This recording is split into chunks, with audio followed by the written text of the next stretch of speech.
Growing up, there was always one genre of games I really wanted to be into and appreciate, but just struggled with at most turns. That being racing games. I'd see people playing whatever current F1 game was around, maybe with those PlayStation 2 steering wheels, you know the ones, or people would be into Need for Speed or Ridge Racer. Man, I knew a lot of kids who loved Ridge Racer 4 when I was little.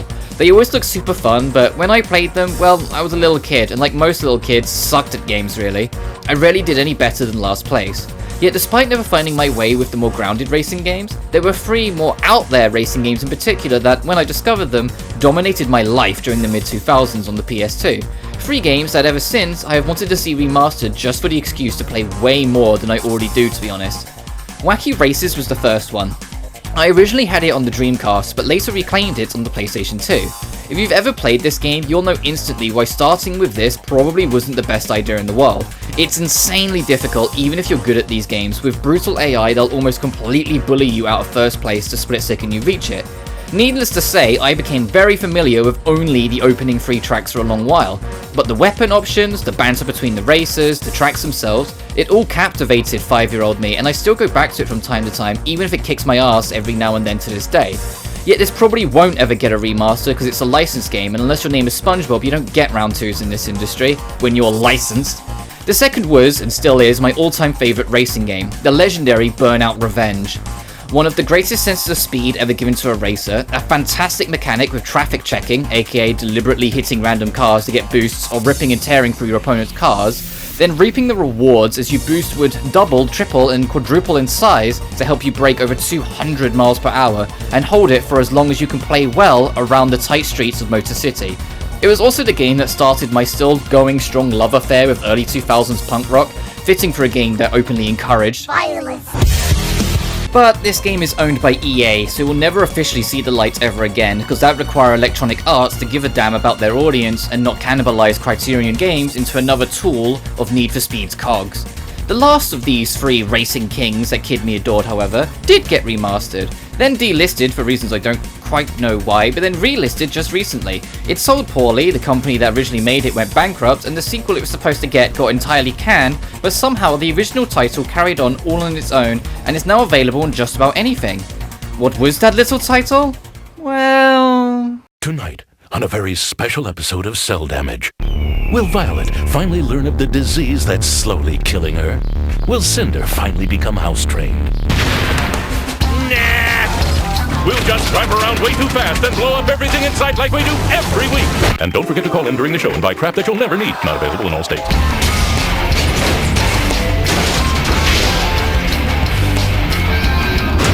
Cell Damage, tonight at 8.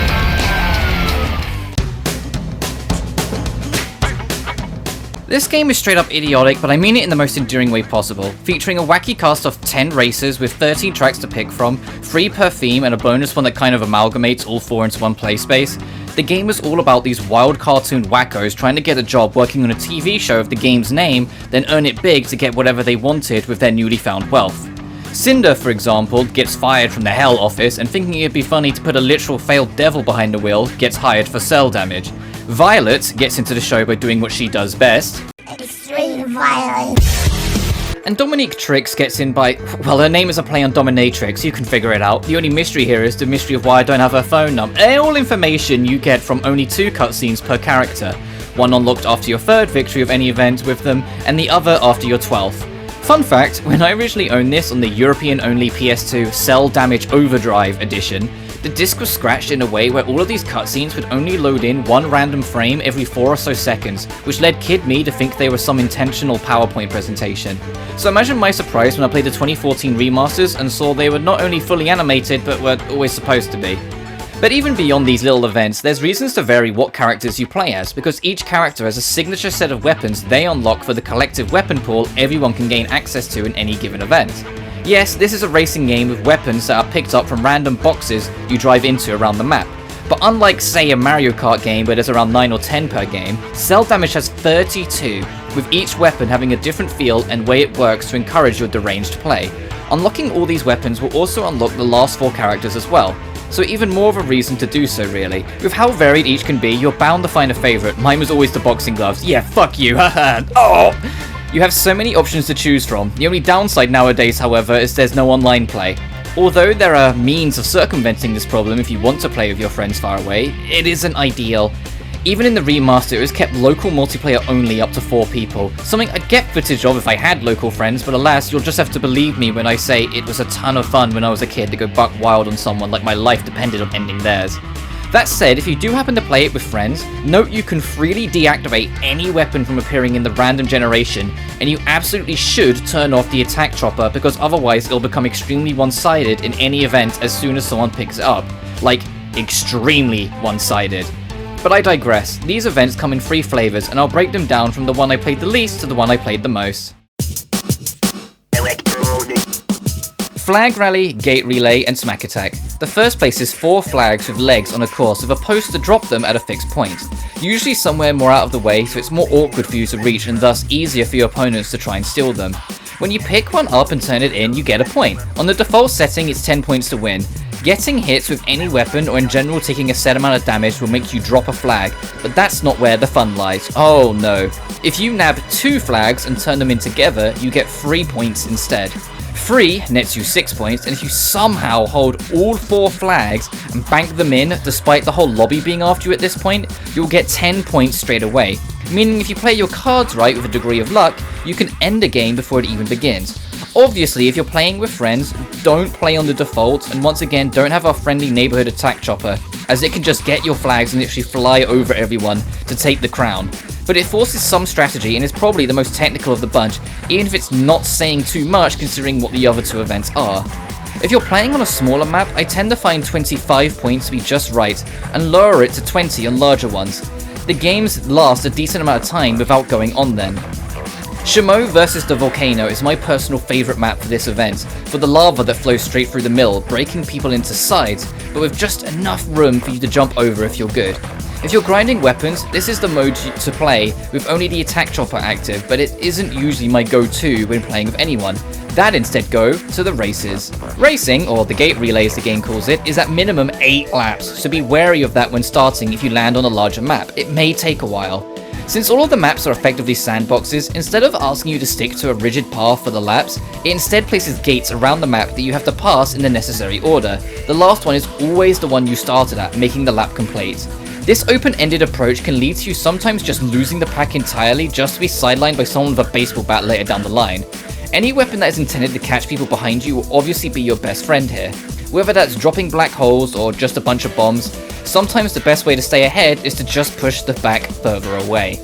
The open-endedness of it also allows you to get rather experimental with shortcuts too if you're bold enough. The opening map, Wild Woolly West, funnels you into the canyons to let you get used to just playing the game before opening up to let you experience the idea of getting around any way you see fit as long as it gets you there.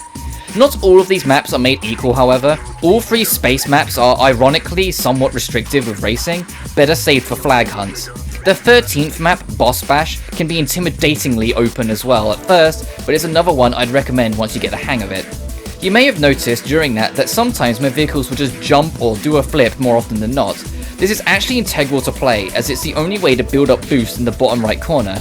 Using the right stick, you can freely throw your vehicle in any direction like a child done with his toy. Okay Bruno, we've had our fun, out to the fishes with ye! Stunting directly ahead of you gives a free charge to your boost at any point, giving an incentive to do so whenever you can, which in a race can get you in trouble if not learned. Once you're airborne, you can lean a direction somewhat, but you're mostly at the mercy of wherever you land. Used wisely, you can cut corners with a boost in hand, or make last-second evades to save your skin from being vacuumed. Your jump does obey the laws of physics, but always has a starting burst when used, so stunting up or down hills can lead to different results. Hint hint, it'll help. Admittedly, the controls can take some getting used to. Some of them were ahead of the club, but not everything about the layout is the most helpful here. Firstly, it's probably the only early 2000s game to not have accelerate on the X button and brake on square. No, it actually has R2 and L2 do that respectively, like all those modern racers do. In fact, because I grew up in a time where every racer had X or Go, Kid Me actually got stuck for a minute trying to figure out how to move when I first started it, as using the triggers was such an alien concept at the time for a racing game. Funny how things change, but I digress, the rest I'll explain in time. Races are a fun middle ground event to me. Not as much planning as getting flags, but not as simple as my favourite event. My go-to maps for this are the Death Valley for the Wile E. Coyote looking weight to drop on people, and Swamp Stomp for its openness to try out different routes, while still being a smaller map. After all, 8 laps minimum is a little brutal when it's a larger map, or at least in my opinion. The only type of map I haven't mentioned yet are the spooky themed maps. It's the third set of levels with the Wild West and jungle being before it and space being after it, but my reasoning for not mentioning it isn't because they're weaker maps or anything, oh no, it's because they're my ultimate maps for the third and final mode in the game, Smack Attack. To me, this is the main event of any session of Cell Damage, and easily the mode I play the most at any given time. The objective is simple, beat everyone else up. On the minimum setting, you have to earn at least 300 smacks to win. I mentioned there was more to the controls I was going to come back to, well here's why. You have 2 attack buttons in Cell Damage, primary and secondary. If you don't have a weapon outright, both buttons will do your secondary. Secondary attacks are usually around the same for everyone, just throwing something ahead of them that does little damage. These don't earn you smacks at all, so are more about just defending yourself in a pinch. Anytime you pick up a weapon, that becomes your primary. Any primary damage earns smack. The amount is slightly dependent on power, but the act of getting the hit in to begin with is what matters. 1 baseball swing versus 10 chain gun bullets. The bat offers more in 1 hit, but the bullets will overtake it eventually. It encourages you to hit opponents often instead of outright just destroying their vehicle, since then they'll have to respawn. Not that you shouldn't try destroying your friends, killing blows offer 10 smacks, but it should still be something to consider on the fly. Some weapons naturally do more damage than others, such as the chainsaw absolutely ripping through people at close range, but the chain gun will hit them way more often before it's out of ammo. Get the idea? Smack Attack has no set course or collectibles, it's just pure carnage. The 3 spooky maps have an open field with trees to duck under that's a healthy size to get people fighting without it getting crowded.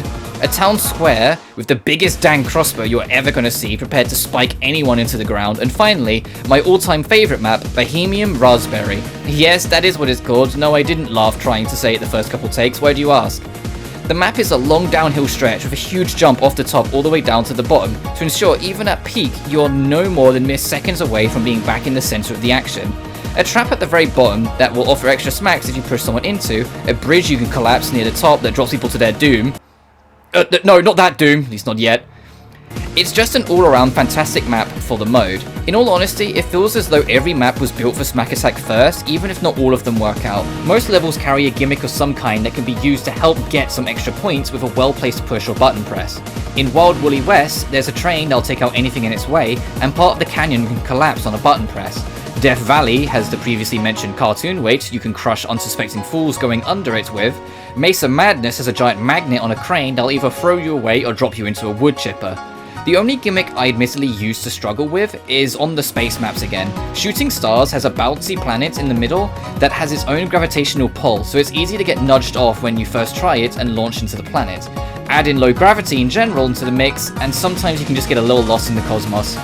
You get the idea though. The real beauty is that 13th course again, a giant map that includes elements of every other track, including some of their gimmicks. I just kinda wish the zones were closer and or overlapped with one another more. Instead, they're all on separate islands, making a bunch of mini-maps that come together to technically make one big one. Additionally, if you get any smacks while either mid-stun or mid-power slide, it'll double its value, rewarding trick shots of any kind. While playing any of the modes mentioned, you might have noticed a box with an exclamation point on it instead of an item. Every single character has a signature weapon, and this is what it gives to you. Foulmouth, for example, comes with a Tommy gun because of course the wannabe Mafia Duck has one. Once you get your 12 wins, it becomes available in general for everyone, and not just that character. The best personal weapon by far is Count Earl's homing missile launcher. I have no idea why a vampire just has such a deadly tool of destruction, but it's there and does exactly what it says as long as you're vaguely looking at someone when you let it rip. Each vehicle also controls a little differently from the others. Cinder's car is a decent speed and turns very snappily around any corner. Fleming's hover car is one of the fastest ride in the game, but good luck slowing down or turning in it. BT Bruno probably has it the worst, to be honest. He's got great turning, and being a heavier vehicle, he isn't launched by weapons like the baseball bat anywhere near as much as the others, but he's also by far the slowest vehicle, and sometimes that really does just make too much of a difference in a pinch. Back to the fishes, Bruno. But most importantly, you don't really have to pay attention to any of what I've just said about Smack Attack, if you don't want to. What makes it so fun is that it's by far the most approachable and beginner friendly. Anyone can understand just attacking other things till they blow up. We've all seen Looney Tunes. We know how this works. So hop in, see what you pick up, and go crazy. Cell Damage HD, the remaster that I recorded all of my footage on, was released by ex-members of the original development team that formed a new studio called Finish Line Games. They've only a handful of titles under their belt at current, but take great pride in all of them, especially Cell Damage. My hope since its remaster in 2014 is that the original concept for a sequel will get a second wind and not just remain as lost media. I'd love to see a modern take on this psychotic and somewhat edgy ride, especially in a day and age where combat races just don't exist anymore. Burnout Paradise was in 2008, for goodness sake.